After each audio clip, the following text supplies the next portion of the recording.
தளபதி விஜய் அவர்களுடைய தமிழக வெற்றிக் கழகத்தின் 2வது மாநில மாநாடு மதுரை மாவட்டத்துல மிக விமர்சையாக நடத்தப்பட்டது. சமீபத்துல நடந்து முடிந்த இந்த மாநாட்டுல பல விஷயங்களை பற்றி இன்றளவுமே பல அரசியல் தலைவர்கள், பிரபலங்கள் அப்படின்னு பேசிக்கொள்ளும் அளவிற்கு தளபதி விஜய் அவர்கள் சிறப்பாக இந்த மாநாட்டை நடத்தி முடிச்சிருக்காரு. ஒரு ஆரம்ப கட்டத்துல இருக்கிற கட்சி இந்த அளவிற்கு மாநாட்டை சிறப்பாக நடத்த முடியுமா அப்படின்னு அனைத்து கட்சி தலைவர்களுமே வாய்ப்பிழக்கும் அளவிற்கு மிக சிறப்பாக இந்த மாநாடு முடிஞ்சிருக்கு. அது மட்டும் இல்லாம லட்சக்கணக்கில் ரசிகர்கள், தொண்டர்கள் அப்படின்னு படை சூழ தளபதியுடைய இந்த ஸ்பீச்சை கேட்க பலருக்குமே செம்ம கூஸ்பம்ஸாக இருந்தது. இந்த நிலையில பாத்தீங்கன்னா தற்போது வரைக்குமே மாநாடு பற்றிய பேச்சு இருந்து கொண்டுதான் இருக்கு.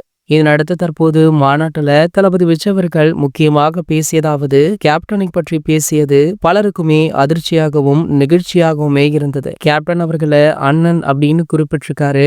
இது பலராலுமே வரவேற்கப்பட்டது. ஏன் தேமுதிக கட்சியுடைய நம்ம பிரேமலதா அவங்க கூட விஜய் எங்கள் வீட்டுல ஒரு பிள்ளை மாதிரி தான் அப்படின்னு சொல்லியிருந்தாங்க. இந்த நிலையில பாத்தீங்கன்னா இன்று நம்ம கேப்டனுடைய பிறந்தநாள் அப்படின்றதுனால தளபதி விஜய் அவர்கள் அவருடைய கோவிலுக்கு சென்று கேப்டன் அவர்களை வழிபட இருக்காரா. சோ இந்த தகவல் தற்போது வெளியாகி சமூக வலைதளங்கள்ல வைரலுமே ஆகிட்டு இருக்கு. இது போன்ற செய்திகளை பற்றி நீங்க உடனே தெரிஞ்சுக்க நம்மளுடைய தளபதி 360 சேனலை மறக்காம சப்ஸ்கிரைப் பண்ணிக்கோங்க.